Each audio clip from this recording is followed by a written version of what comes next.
Dinar Dirham, selamat bergabung di video live Instagram Inspirasi Pena kali ini.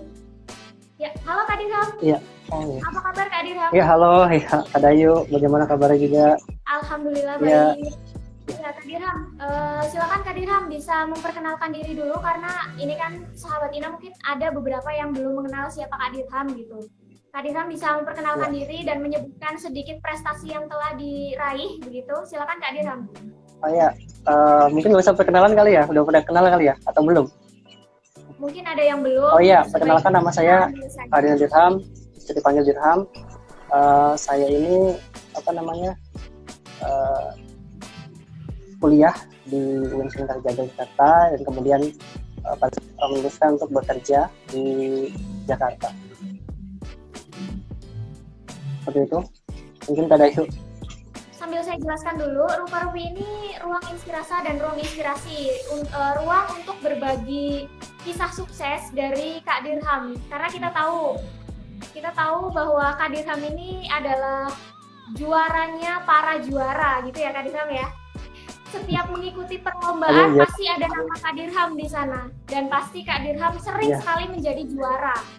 Nah, ini Kak Dirham ini pernah memperoleh juara 1 di lomba Inspirasi Pena yang bertema sahabat ya Kak Dirham ya? Iya, alhamdulillah kemarin juara 1 lomba puisi tingkat nasional yang dilakukan oleh Inspirasi Pena. Saya juga sangat berterima kasih kepada Inspirasi Pena yang telah menyelenggarakan ini, yaitu setidaknya ini menjadi aktualisasi diri ya, mengembangkan minat bakat kita generasi milenial seperti itu. Ya, terima kasih. Sebelum kita beralih ke pembahasan mengenai perjalanan kesuksesan Kak Dirham, saya mau tanya dulu nih Kak, Kak Dirham itu suka menulis itu mulai dari kapan nih Kak Dirham? Ataukah dari mulai Kak Dirham kecil atau baru-baru ini gitu? Bisa dijelaskan Kak Dirham? Oh ya, kalau untuk menulis saya memang sudah sejak lama sih, dari SMP itu sudah senang menulis, bahkan dari SD pun juga senang menulis gitu. Tapi yang paling banyak saya ikut menulis itu di SMP, terutama pada saat itu saya juga mewakili sekolah juga gitu. Nah, pada saat SMA juga pernah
Kak Dirham?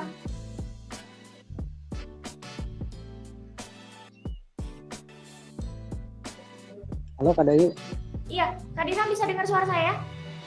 Kak Dirham kan tadi bilang katanya suka memulai menulis itu sejak SD. Nah, tulisan pertama Kak Dirham itu apa sih kalau boleh tahu? Mungkin sinyalnya ya. Bagaimana Kak? Bagaimana Kak? Iya, tadi kan Kak Dirham sinyalnya bilang ya mungkin ya Kak ya. mulai suka menulis Iya. itu sejak SD. Nah, sejak Sinyalnya ya SD Kak ya? Iya, Iya, iya. sudah kesambung Kak? Iya. Sudah kesambung ya Kak ya? Kak Dirham bisa dengar suara saya? Iya. Sudah bisa, sudah alhamdulillah. Oke, Kak Dirham Iya. tadi bilang katanya mulai menulis itu sejak SD. Nah, kita pengen tahu nih, waktu SD itu Kak Dirham mulai menulisnya, nulis apa sih? Kalau untuk SD itu lebih ke ini sih, apa, karya-karya misalnya kayak biasa, cuma coret-coret, ya kayak sebatas puisi seperti itu. Oke. Berarti bakat kejuaraan Kak Dirham ini sudah sejak dini ya Kak Dirham ya? Kita pengen tahu nih genre dari penulisan Kak Dirham ini, genrenya kira-kira apa? Apa sudah terspesifikasi begitu?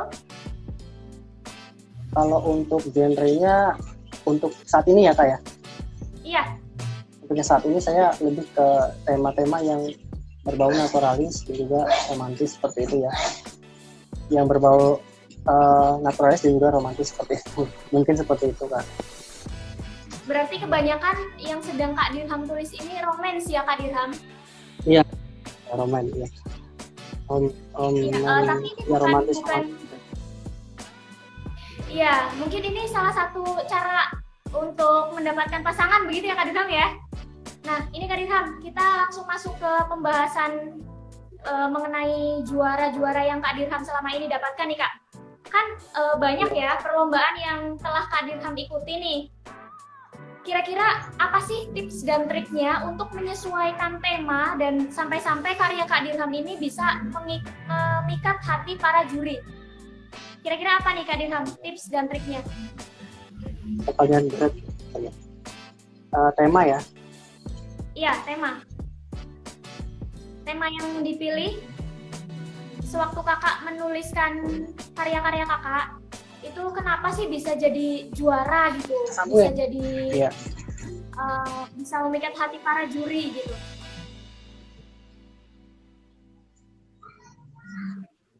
Untuk tema ya Kak ya? Tadi ya? Menyesuaikan tema ya? Untuk menyesuaikan tema ya Kak ya? Penyesuaian tema. Iya betul. Iya, tema. Oh iya, untuk ya, tema sendiri memang tadi sudah saya jelaskan ya. Saya kan menulis juga sejak SD dan juga kemudian SMP untuk aktifnya. Nah, kemudian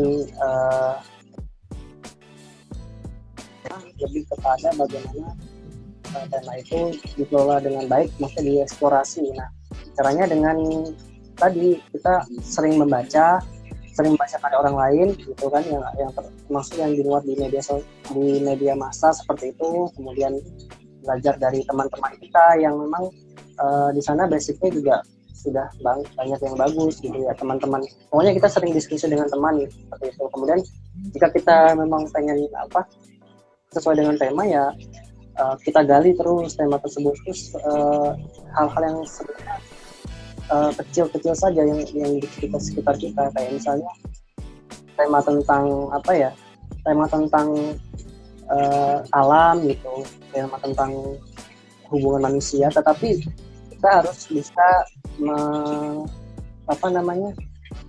menghubungkan tema tersebut dengan baik.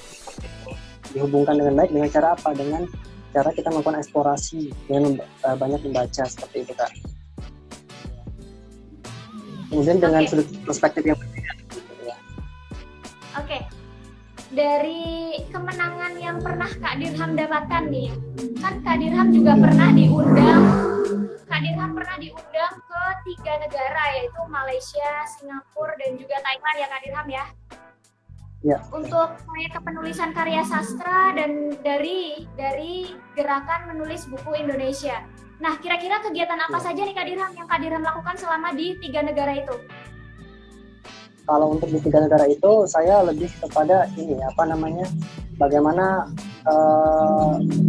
kita tuh berkarya di sana gitu, kemudian menulis sesuatu yang ada di sana gitu kan. Kita kan sana jalan-jalan ya Kak ya, jalan-jalan sambil menulis gitu kan. Nah, kita mengeksplorasi apa yang ada di sana, kemudian kita tulis dalam bentuk karya sastra seperti itu, misalnya puisi atau Twitter atau mungkin cerpen atau artikel yang populer gitu ya, bukan artikel ilmiah ya, seperti itu, artikel ringan. itu ada workshopnya juga Kak ya. Oke. Ya sebelum kita lanjut ke pertanyaan selanjutnya, ini untuk seluruh sahabat Ina yang sudah bergabung, boleh menitipkan juga nih pertanyaan di kolom komentar kepada Kak Dirham untuk nanti saya tanyakan kepada Kak Dirham. Ya, untuk sahabat Ina yang telah bergabung, sekali lagi boleh meninggalkan pertanyaan di kolom komentar ya. Boleh taruh di situ. Nanti pertanyaannya akan saya sampaikan ke Kak Dirham. Kita diskusi di sini bersama-sama. Ya, selamat datang untuk seluruh sahabat Ina yang baru bergabung. Nah, dari kegiatan 3 negara tersebut, Kak Dirham, apa aja sih yang ilmu-ilmu yang Kak Dirham dapat dari kegiatan itu? Kalau dari sana ya, saya lebih ini sih kepada apa yang saya lakukan sana kan sama teman-teman ya. Lebih ke bagaimana saya mengeksplorasi ide gitu kan, mengeksplorasi penulis seperti itu. Yang dilakukan sana kita juga sekalian keliling gitu kan, terus juga mengunjungi tempat-tempat yang kiranya itu bisa gitu. Misalnya sana kita ke Patung Merion kan ya, Patung Merion di Singapura, kemudian di Thailand Patung Buddha itu yang ada di Selatan juga di di Thailand, kemudian di Malaysia tepatnya di ini kita mengunjungi ke Twin Tower itu ya, Menara Tower itu. Oke. Nah, dari kegiatan tersebut itu apakah diwajibkan Kak Dirham itu harus menciptakan sebuah karya atau bebas nih mau berapa karya yang diciptakan di kegiatan tersebut? Kalau untuk sana ya, spesifikasinya kalau di sana kita menciptakan beberapa karya sih Kak. Ya kita kemarin sempat untuk membuat kumpulan cerpen atau kumpulan puisi seperti itu. Nah, ini masih dibahas, tapi karena masalah karena berbenturan dengan corona, jadi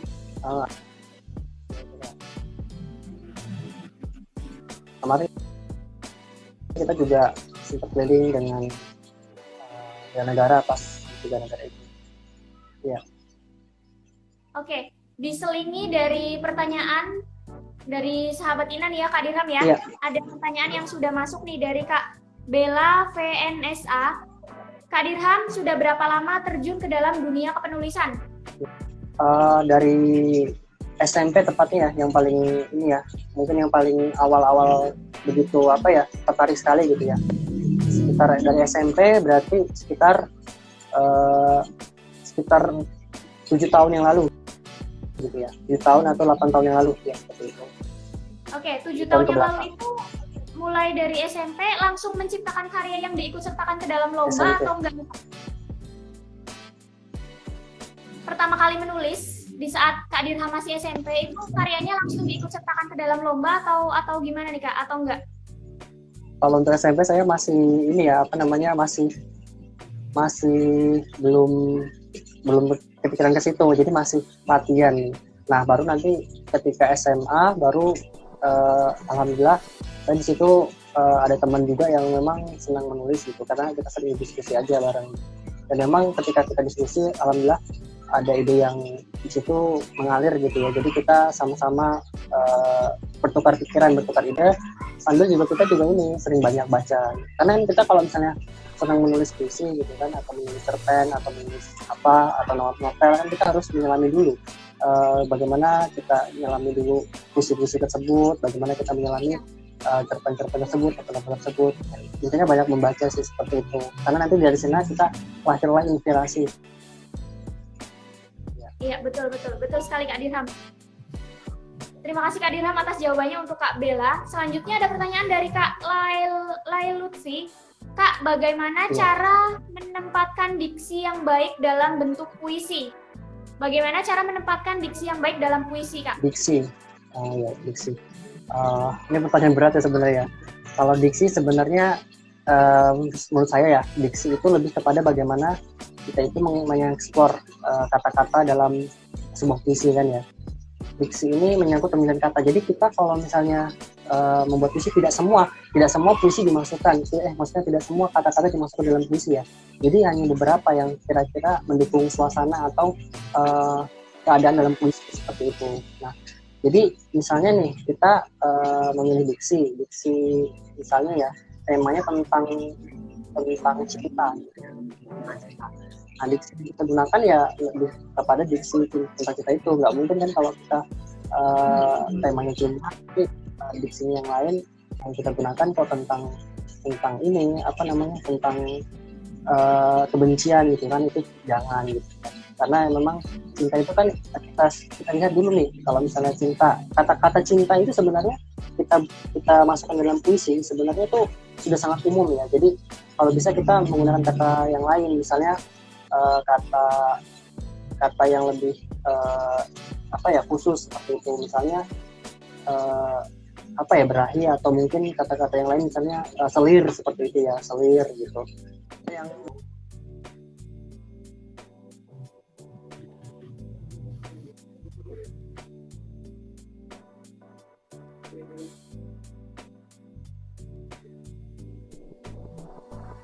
kan sudah maksudnya sudah banyak digunakan atau sudah umum digunakan ya. Kalau liar itu bisa kita ganti dengan kata anggara, atau kita ganti dengan kata yang lain, misalnya kata jalang. Nah itu kan liar artinya kan. Nah sama-sama liar, artinya sama, tapi ketika kita menulis dalam puisi kita harus bisa mengekspresi gitu. Nah kata-kata liar itu kan sebenarnya sudah umum. Nah kita bisa tuh menulis puisi dengan kata yang lain, misalnya jalang ataupun tadi anggara gitu ya. Seperti itu. Jadi kita mengeksplorasi kata-kata yang jarang dipakai oleh orang lain tetapi nyambung di situ gitu untuk mengediksi. Oke, jadi dengan tema dan irama dan iya. Jadi untuk pemilihan diksi yang dimasukkan ke dalam karya itu tidak harus sama seperti misalnya temanya kenangan, berarti tidak harus memasukkan kata-kata kenangan di dalam karyanya, begitu ya Kak Dirham ya? Iya. Kita boleh menggunakan diksi yang lain gitu, yang masih berhubungan dengan kenangan ataupun cinta gitu ya Kak Dirham ya? Iya. Iya seperti itu. Jadi membahas tentang diksi, membahas tentang diksi. Jadi untuk seluruh sahabat Ina bisa melihat postingan-postingan @inspirasipena_id juga, karena Inspirasi Pena juga setiap minggunya memberikan diksi-diksi terbaru ataupun diksi-diksi yang jarang digunakan dalam keseharian begitu. Jangan lupa follow @inspirasipena_id. Nah, untuk pertanyaan selanjutnya nih Kak Dirham, dari Kak Putri Lilis 1806, apa sih motivasi terbesar untuk terus menulis dan apa sih hal besar yang ingin Kakak capai di masa depan di bidang kepenulisan? Motivasi terbesar Kak Dirham apa ini? Iya. Oh, motivasi, pertanyaannya memang menjebak ya, tapi saya akan jawab ya. Motivasi saya menulis ya. Jadi berawal dari pertama itu kan ada orang yang memang saya tidak kenal, tapi pada saat itu di tag puisi, yaitu di Facebook. Nah pertama kan ada Facebook ya sebelum Instagram. Jadi saya pertama kali ya bikin akun Facebook, tapi kemudian lama-lama ada yang nge-tag saya puisi. Nah di situ, nah saya jadi akhirnya terpacu untuk mendalami puisi itu seperti itu. Jadi saya coba membaca puisi itu seperti ini ya puisi ya. Nah kemudian juga tentang puisi ya dari SMP, bahkan dari SD kita diajari tentang puisi, cara menulis puisi yang benar itu seperti apa gitu, yang menarik seperti apa. Nah dari situ saya melihat, oh ternyata membuat puisi itu seperti ini gitu. Nah, ada komentar-komentar lain yang memang menanggapi puisi yang menandai saya di Facebook itu. Berawal dari situ saya akhirnya iseng-iseng komentar gitu di situ, menanggapi tentang puisi itu, lama minggu setiap bulan bahkan di tes. Akhirnya saya lama-lama terpancing untuk mendalami puisi itu sendiri, puisi itu sendiri. Saya kedepannya memang saya ingin membuat seperti tempat baca atau ruang baca umum yang memang di situ banyak sekali karya-karya sastra gitu dari berbagai penulis gitu kan, seperti dari gitu kan, ya karena memang di sana kita belajar dari mereka, terutama novel-novel Bang Tahalie yang sudah bestseller ya. Kemudian dari Kak Asma Nadia itu juga ada juga judul apa ya, judul bukunya yang namanya itu, yang nama judulnya itu 1001 Kesalahan Dosa Penulis. Jadi teman-teman bisa membaca buku dari Asma Nadia ya, jadi 101 Dosa Penulis Pemula. Jadi di situ teman-teman bisa membedah sendiri bagaimana kesalahan-kesalahan teman-teman. Kesalahan saya juga dulunya ya, sampai sekarang juga masih mungkin ya, masih ada kesalahan di situ. Cerpen atau menulis puisi, dari situ saya belajar. Dan memang ketika dipraktekkan memang sangat sangat membantu bagi saya gitu untuk berkarya.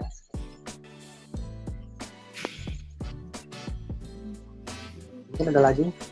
Oke, nah jadi itu dia tadi motivasi Kak Dirham di dunia kepenulisan ya, Kak Putri Lilis. Nah itu tadi jawaban dari Kak Dirham mengenai dunia kepenulisan, mengenai motivasi yang Kak Dirham dapatkan begitu ya. Jadi harus banyak-banyak membaca, tidak harus dari satu referensi buku saja. Nah tadi udah dicontohkan oleh Kak Dirham. Referensi buku yang Kak Dirham baca itu adalah buku dari Kak Asma Nadia ya Kak Dirham ya? Iya. Iya. Nah, Asma Nadia ya. Iya. Ini ada pertanyaan lagi dari Kak Aris_Bahari. Kak Dirham, untuk menciptakan satu karya membutuhkan waktu berapa lama Kak? Kayaknya rajin banget Kak ikut event. Silakan Kak Dirham. Iya, iseng-iseng karena memang apa ya, udah hobi mungkin ya. Hobinya ya. Hobi. Jadi kalau nggak nulis kayak gimana gitu. Kayak ada yang kurang gitu ya Kak Dirham ya? Hidup tanpa cinta gitu kan, bagai bunga, bagai pohon tak berbunga seperti itu. Oke, ini ada tambahan juga nih Kak Dirham dari Kak Ruhan Wahyudi terkait penjelasan diksi dari Kak Dirham tadi. Ini ada tambahan, itu namanya metafor, yaitu suatu perbandingan di mana kata demi kata untuk membandingkan suatu makna untuk menghasilkan diksi yang segar. Nah itu dia tadi pembahasan diksi, ada tambahan dari Kak Ruhan Wahyudi. Terima kasih Kak Ruhan Wahyudi atas tambahannya. Ada pertanyaan dari Kak Ruhan Wahyudi. Bagaimana cara kita mengeksplorasi bentuk dari sebuah karya dalam menghasilkan karya puisi? Oh iya, jadi kalau untuk mengeksplorasi karya, kita cukup baca aja referensi dari karya sastra itu sendiri. Misalnya kita memang suka puisi ya, atau mungkin kita memang lebih tertarik antologi puisi seperti itu ya, puisi orang lain. Terutama penulis-penulis yang memang di sana sudah banyak menghasilkan karya tulis puisi seperti itu dibaca yang ada di media massa seperti itu, koran, itu bisa mencoba membedahnya sendiri gitu. Tapi juga kita harus diskusi dengan teman sih, karena memang untuk karya sastra memang kalau bagi diskusi seperti itu ya, karena untuk memudahkan kita dalam mencerna untuk memahami gitu ya. Oke Kak Dirham, terima kasih atas jawabannya. Jadi begitu ya Kak Ruhan Wahyudi. Lagi-lagi tipsnya adalah kita harus banyak-banyak membaca referensi ya Kak Dirham ya. Ya. Mungkin selain ya, kita membaca referensi juga kita harus berdiskusi dengan teman atau kawan yang mungkin memang suka dunia kepenulisan begitu ya Kak Dirham ya. Dengan adanya diskusi itu nanti kita akan bisa lebih banyak lagi mengeksplorasi karya-karya kita. Gitu ya Kak Dirham ya. Ini ada pertanyaan lagi Kak Dirham dari Kak Hawi Tetet. Penulisan dalam karya itu bisa nggak baku Kak atau harus baku? Nah ini penggunaan bahasa nih Kak Dirham. Apakah bahasa yang digunakan itu harus baku atau tidak? Oh ya, kalau untuk karya, terutama ini kan menyangkut puisi ya di sini. Kalau untuk saya kan lebih kepada itu ya, puisi. Nah kalau untuk bahasa sebenarnya cukup saja bahasa yang mudah dimengerti kalau misalnya memang itu cocok ya. Tapi kalau misalnya suatu bahasa daerah misalnya dimasuk dalam puisi boleh saja, tapi itu harus diberi catatan kaki seperti itu ya, agar memudahkan nanti dewan juri melihat puisi kita. Jadi kalau kita menggunakan bahasa daerah boleh saja, atau menggunakan bahasa asing dalam puisi, yang penting itu sesuai dengan temanya, dengan suasana dalam puisi itu gitu. Jadi kita perlu untuk adanya catatan kaki kalau misalnya kita menggunakan bahasa asing atau bahasa daerah yang memang itu belum diserap dalam kamus besar bahasa Indonesia. Ya, seperti itu. Oke. Jadi kita boleh menggunakan bahasa-bahasa asing ataupun bahasa-bahasa daerah asal ada makna yang ditampilkan di catatan kaki, begitu ya Kak Dirham ya? Iya, seperti itu, ada catatan kaki dan keterkaitan dengan temanya. Oke, yang penting itu dia tadi Kak Hawi Tetet. Jawaban dari Kak Dirham adalah boleh menggunakan bahasa-bahasa asing ataupun bahasa-bahasa daerah. Yang terpenting adalah kita menampilkan maknanya di catatan kaki, begitu Kak Hawi Tetet. Pertanyaan selanjutnya nih Kak Dirham dari Kak Hawi Tetet lagi nih. Penulisan bahasa buat karya yang dilombakan itu pakai bahasa kita sendiri Kak. Maksudnya bebas pakai bahasa remaja atau umum gitu Kak. Ini tadi sudah dijawab oleh Kak Dirham sendiri. Boleh menggunakan bahasa yang umum, yang tidak sering digunakan begitu, mungkin bahasa daerah atau bahasa asing, tetapi harus disertakan maknanya di catatan kaki. Begitu ya Kak Hawi Tetet. Nah ini ada sapaan dari Kak Irsyad Raya. Halo Kak Dirham. Halo Kak Irsyad Raya, selamat datang di live Instagram Inspirasi Pena. Iya, ada pertanyaan lagi nih Kak Dirham mengenai banyaknya perlombaan yang sudah Kak Dirham ikuti nih Kak. Dari mana sih? Ada kira-kira ada motivasi nggak? Motivasinya itu dari mana gitu? Iya. Motivasinya ya, tadi. Jadi saya ada puisi yang kemudian ada di Facebook ya kan, pada saat itu kemudian dengan maknanya gitu kan, kita harus tanya juga maknanya itu apa gitu, maknanya puisi itu gitu. Nanti kita baru sadar, oh iya ternyata puisi juga tentang ini. Nanti kita bisa mengeksplorasi ide itu. Jadi kita tuh harus diskusi gitu dengan teman gitu. Banyak riset seperti dia. Kita juga bisa ngeriset puisi, kita juga membaca buku yang lain. Misalnya kalau suka buku sejarah atau mungkin buku novel, itu bisa juga kok kita masuk ke dalam review itu sendiri. Gitu. Kita mereviewnya dan kita menulis dalam bentuk puisi. Gitu. Oke, saya penasaran nih Kak Dirham. Dengan salah satu karya Kak Dirham yang Kak Dirham ikut sertakan ke dalam lomba Inspirasi Pena nih Kak Dirham, yang berjudul Memorabilia Nisan Berdarah.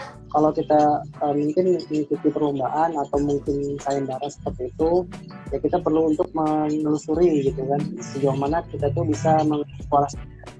Nah kalau bisa kita memang jadi judulnya juga harus unik gitu, karena itulah gerbang utama kita menuju penilaian dalam dari kita jadi judul dulu ya, dari judulnya kita unik, tapi kita itu belakangan ya. Nah kalau untuk dari isinya, saya dari inspirasi itu dari ketika saya melihat bagaimana ada sejarah yang ketika saya baca di buku sejarah tentang kekasih ya yang putus cinta seperti itu, kemudian saya tuangkan ke dalam bentuk puisi, ya kan. Di sana memang menarik sekali ya, dari Kalimantan Selatan ya, dari Makassar juga. Tentang, jadi saya ketika browsing itu ada sebuah sejarah dari buku sejarah, dari artikel sejarah, itu menemukan tentang kasih yang kandas di tengah jalan atau putus tengah jalan karena yang berkata itu orang tua. Nah saya itu, oh iya ya, itu ketika kita angkat menjadi tema puisi, memang itu sangat bagus karena puisi itu kan lahir dari bagaimana kita untuk mengeksplorasi ya kan, tapi juga harus unik karena itu merupakan proses poin membuat penasaran pembacanya seperti itu. Jadi bacalah bahan-bahan referensi dari buku atau catatan sejarah atau dari artikel sejarah, karena memang di situ kan ada suatu keunikan ya Kak ya. Karena kalau kita membaca buku yang bukan dari kita membaca buku atau menulis puisi hanya sekedar menulis. Ya, berhubung kita sudah memasuki pukul 17.00, sepertinya kita harus menyudahi live Instagram kali ini. Iya, saya ucapkan juga mohon maaf kepada Kak Dirham karena saya harus menutup atau menyudahi live Instagram kali ini. Semoga kita dapat berjumpa kembali ya Kak Dirham ya di live Instagram selanjutnya. Ya, saya tutup live Instagram kali ini. Sampai jumpa di video inspirasi pena selanjutnya. Terima kasih sudah menonton live Instagram ini.